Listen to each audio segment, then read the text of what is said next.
All my right thinkers, thanks for tuning in to check out your boy, B-Funk. Take it right out here in the lab. What I do for you. Oh, I got something nice for you today. Let's do what we do. Rightism, 25 rules to live by. Storytelling, story with a message, the message in the story for life. I give you life lessons. You tune in to receive them. We got a good thing going. Let's ride. Right Thinker's mission, and that's what I'm on, is to enlighten, inspire, educate, and motivate you, the individual, to a higher spiritual level of enlightenment. Right Thinker's way of life, through mental and spiritual discipline daily, will help and guide you to obtain your goal of spiritual enlightenment, aka know thyself. My mission is to get all those who claim to be right thinkers to know themselves. That's what I do for you. Let's go. I ask, excuse me, the question, do you know you? Should be rhetorical. It is, but if you don't have an answer for yourself, tune in. I can help you with that. That's what I do for you. Help you to know you. A person who knows not and knows not that they know not is foolish. Disregard them. A person who knows not and knows that they know not is simple. You teach them. That's why I do what I do for you. Appreciate you too. Stay tuned. I got more for you. A person who knows not and believes and think that they know is dangerous. Avoid them. I do. A person who knows, but knows not that they know is spiritually asleep. I can awaken them. I'm the spiritual alarm clock here to wake you up with knowledge of self. That's what I do for you. A person who knows and knows that they know is wise. Follow them. All these persons reside in you. Right thinkers, know thyself. And to Mayat, always be true. Speaking of Mayat, the title is Who is Mayat?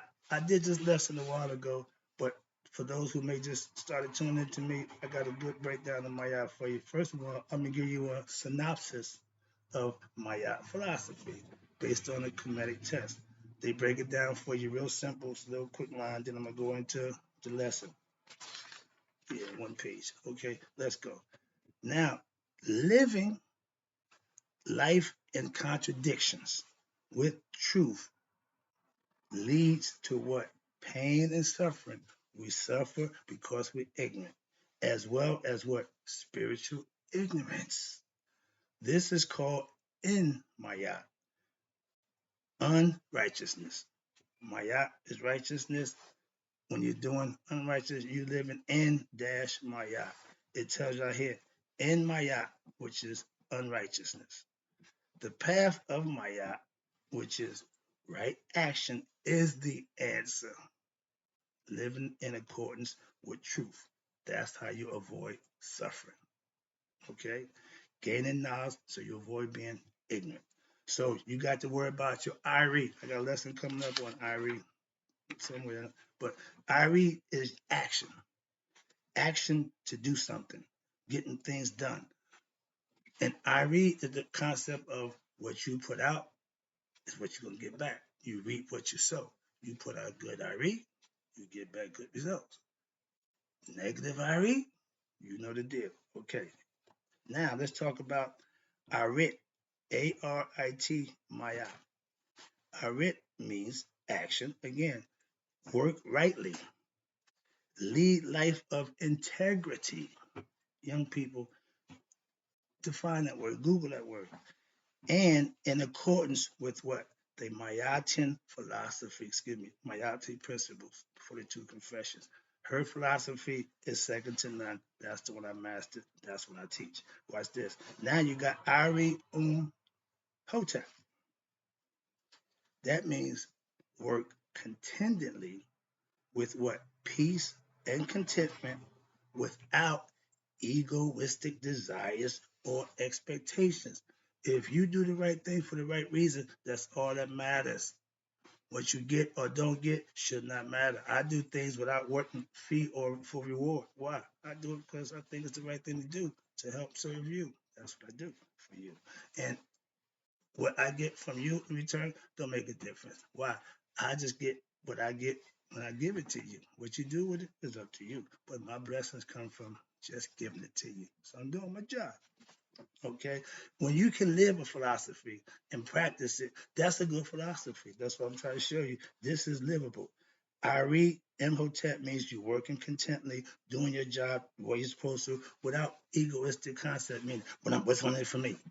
That's all. Okay. Now you got Mayat Ab. This attain purity of heart. I got that lesson coming up. To be pure of heart means you have to do a few things called purification of the heart. I got that lesson coming up. It's in here. So moving on. Now let's get down to my favorite, Makaru. That means becoming true of speech and being spiritually enlightened. You can only be true of speech if you're spiritually enlightened. I speak from the heart. I speak truth. Okay? I don't over exaggerate. I don't none of that nonsense. Simple. I give you what I know. So I ain't trying to impress you with a whole bunch of making nope. My canoe. I'm speaking from the heart because I'm spiritually enlightened. I know a few things. Last one. Here we go. My favorite. The I. The Aret Haru. Aret against I reaction. Haru. What does that mean? You ready? Christians, don't you pay attention? Receive the eye of Haru. It means perfected action, the Eucharist. The act of what? What's the Eucharist? That's what the Christians do when they meet God. They get into the anointing mode. They practicing the Eucharist, becoming one with God. Jesus is his son. But we teach you the Eucharist is what? The act of becoming one with the divine, what? The highest action, aka nihas. The highest spiritual attainment you can get is becoming one with God. That's the goal of right thinkers. That's the lesson right there. Now let's get into who is Maya. She a bad girl. This is the art of virtuous living, and that's the path of spiritual enlightenment through who? Maya. I'll just call it right thing of philosophy. But this is my girl all the time. Who was Maya? Right quick. When Ra emerged out of the barge, when Ra emerged in his barge for the first time and creation came into being, aka the Big Bang, he was standing on the pedestal of Maya. He put her in charge of everything, order. Thus, the creator, Ra, watch this, lives by who? Maya, and has established creation on who? Maya. I like saying that. So, who was Maya? Who, like baby? Who was baby? Who's baby kid? Who baby? Let's want to know who Maya is. We Maya kids. Maya represents what? The very order which constitutes creation. That's why I keep trying to tell you, when you understand this, you'll put them in the proper perspective. She's my favorite. Watch this. Therefore, it is said, watch this, that Ra created the universe by putting Maya in the place of chaos. Before then, we had chaos. It's fact. They don't talk about him, but that's Maya's counterpart. Not love or no, just the opposite. Some things just don't mean they go together. All male and female don't mean they go together. Some are just counterpart, counter concepts to the same pattern. Okay, so this is one of them. It's fed chaos. Maya order. That's what that means. So you don't see that name too often. So creation itself is what? Maya. If the sun wasn't where it's supposed to be, nothing works. That's Maya. So the universe is based on that. So creation, watch this. Without order is what? Chaos. It'll fall back into potential, but not no order. So that's chaos. Maya, watch this, is a profound teaching in what? In reference to the nature of creation and what? The manner in which human, watch this, conduct should be cultivated. She's going to give you all the right things to do. It refers to a deep understanding of what? Of divinity and the manner in which virtuous qualities can what? Be developed in who? The human heart, so as to come closer to who? The divine. Mayat is, understand this, a philosophy of spiritual symbol as well as a cosmic energy or force which pervades the entire universe. Again, she is the symbolic embodiment of world order. The earth is considered female. Why? Mayat, she's the order. She represents world order, justice, righteousness, correctness, harmony, and peace. She is also known by her headdress composed of a feather of truth, aka the ostrich feather, and you never see that feather waver. You never see it's ceaseless. That means it's going to be that way all the time. What's this? The composer of the feather of truth. And she is a form of what? The goddess Aset, who represents what? Wisdom and spiritual awakening through what? Balance and equanimity. In ancient Egypt, watch this. The judges of all those connected with the judicial system were initiated in the teachings of Maya. Stop right there. What they're saying is everybody in the judicial system passed Maya philosophy. In order to be judging somebody, you need to be willing to be judged yourself first. As a Mason, we tell you, I'm willing to be tried.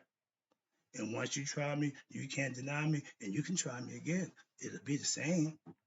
So you are who you are, and you are what you are. But you have to stand firm and be committed to what you are. In ancient times, watch this. Now, today's time,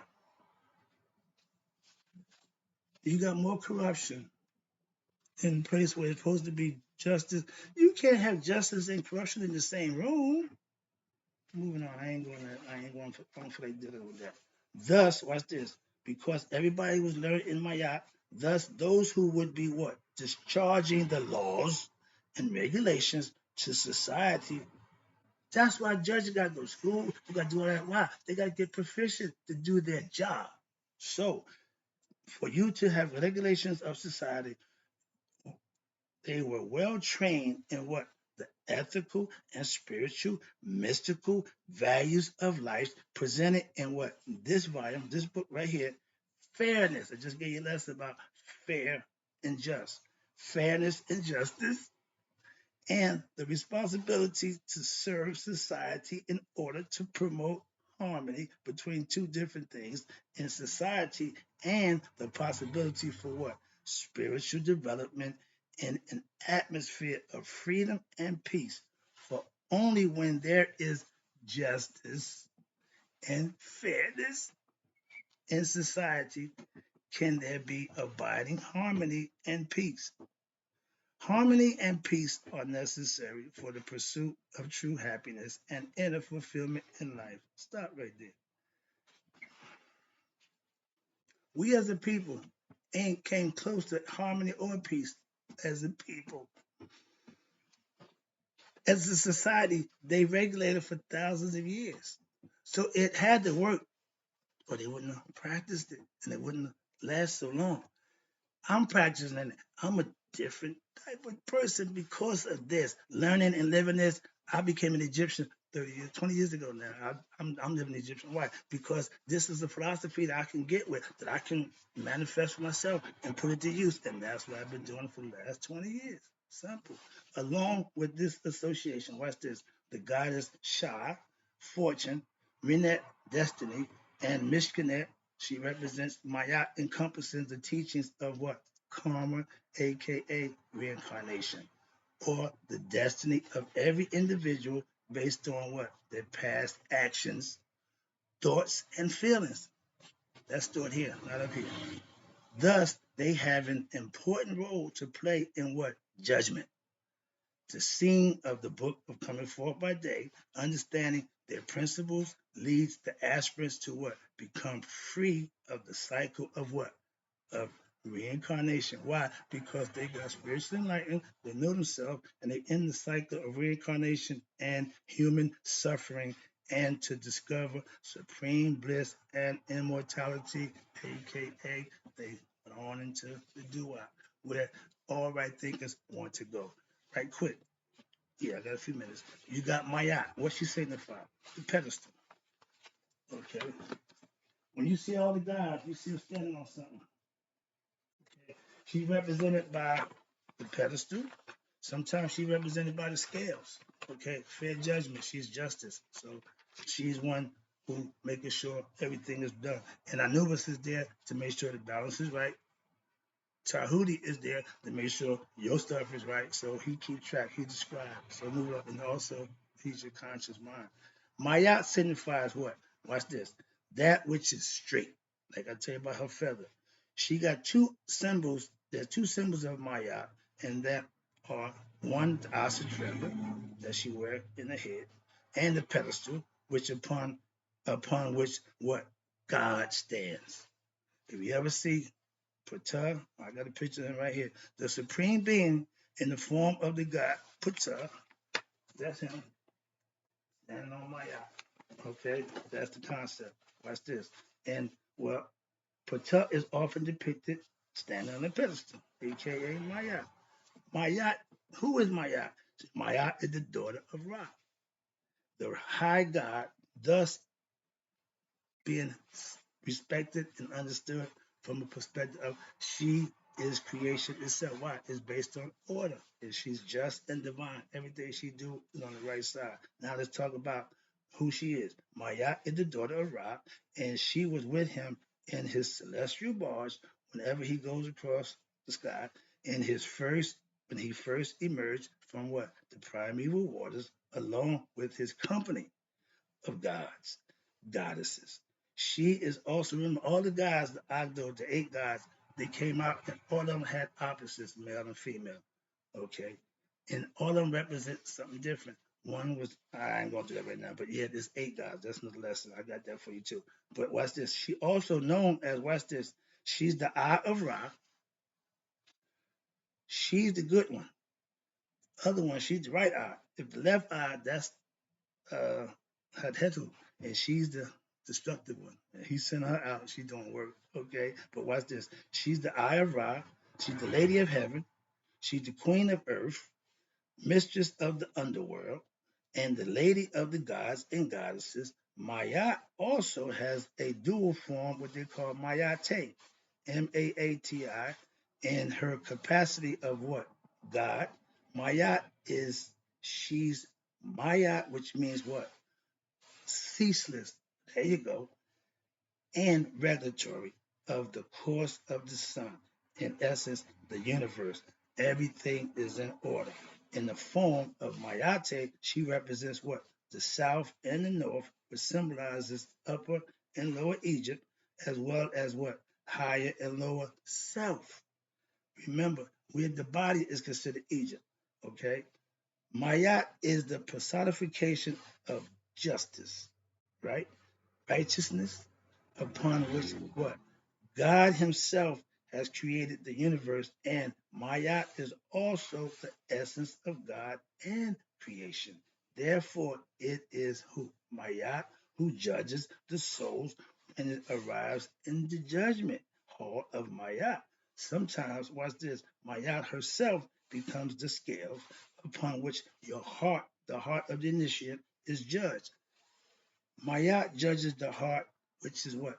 The unconscious mind of the initiate in any attempt to determine to what extent the heart has lived in what? Accordance with Mayat, or the truth, correctness, reality, genuineness, uprightness, righteousness, justice, steadfastness, and the unadulterated nature of creation.